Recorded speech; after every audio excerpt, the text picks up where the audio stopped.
This is According to Callus.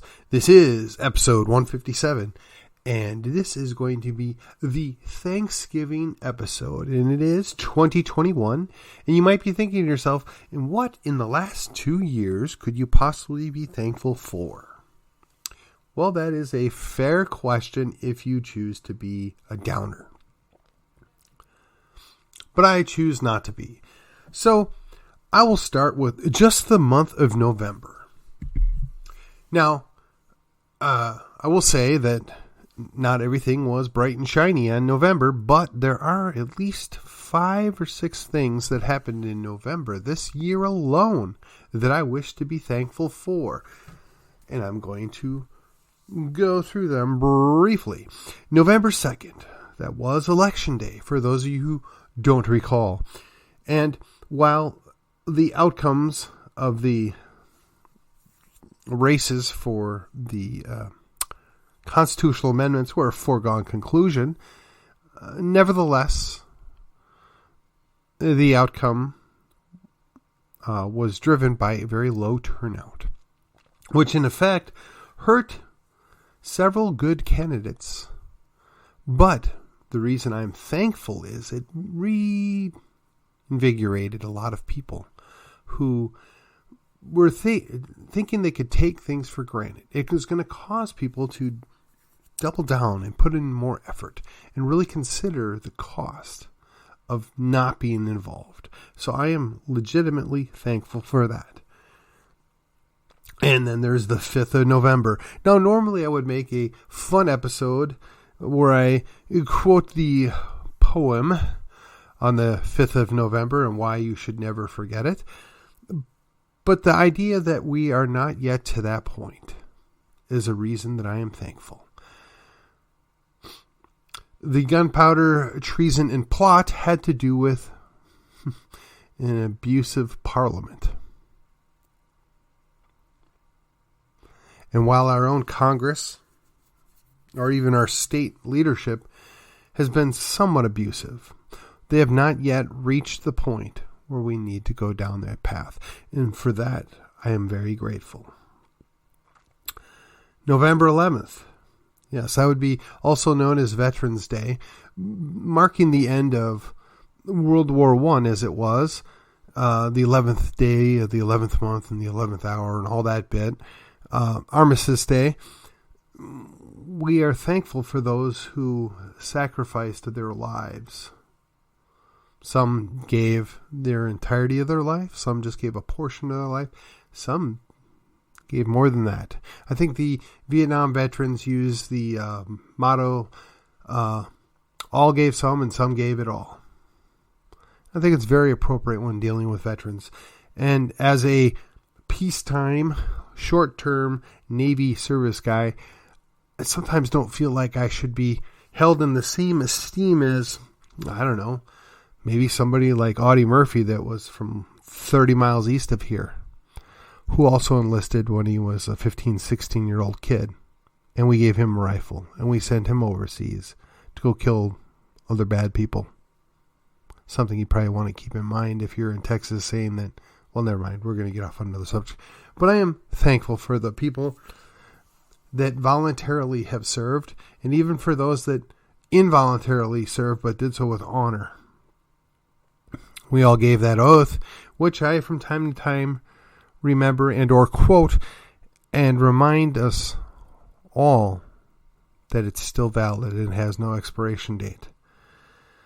And also in November, there are a couple of days where my wife and I tick off another year that have passed in our lives.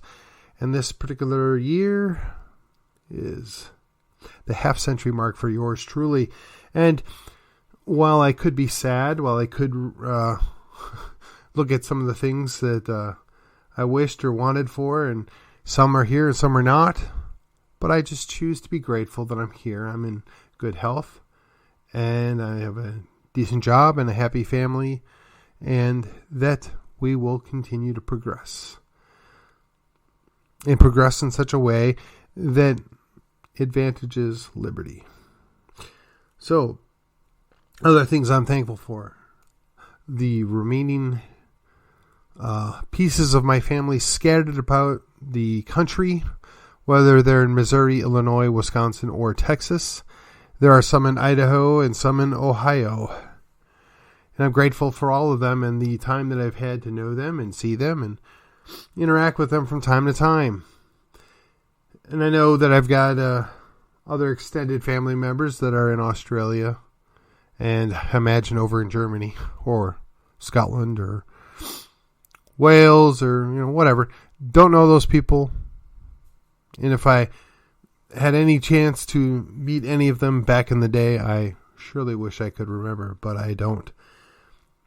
I'm grateful for the opportunities that lay in front of us. I think that no matter how bad things can or might get, there are always opportunities to do the right thing and to stand firmly on the ground which we inhabit. We proclaim our Lord, we proclaim our liberty, and we do it in such a way that is both honorable and honoring to those above us and around us. I'm grateful for all of that. I am thankful that I have a nice home in the city of McKinney in the great state of Texas.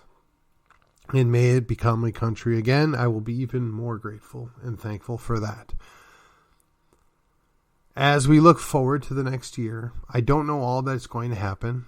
I don't have a lot of concerns for most of it because at the end of the day, I know my God's on his throne and whatever happens is not going to be anything that he can't deal with or hasn't dealt with.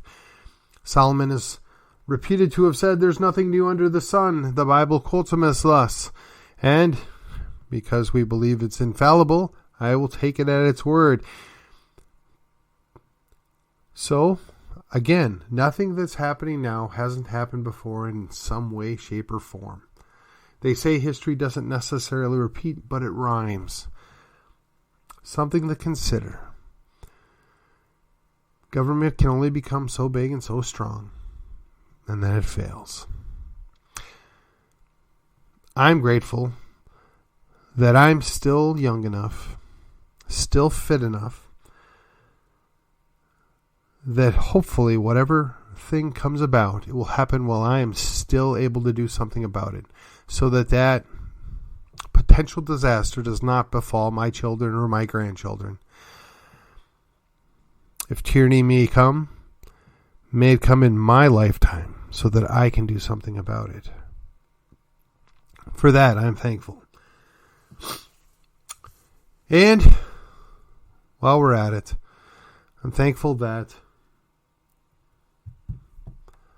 I get to go and have a nice dinner with my wife and daughter as soon as I'm done with this podcast. And I encourage all of you to take the time off this weekend and spend it with your family and your loved ones. And remember why it is we do the things that we do. Why things matter. And then when next Monday comes upon us, that we will hit the ground running and be excited for what we're doing, grateful for the opportunity, and thankful that we can do it all again. And that, my friends, is the special Thanksgiving episode, a day early, because I know we're all going to have a long, enjoyable weekend. And with that, I will see you on the other side.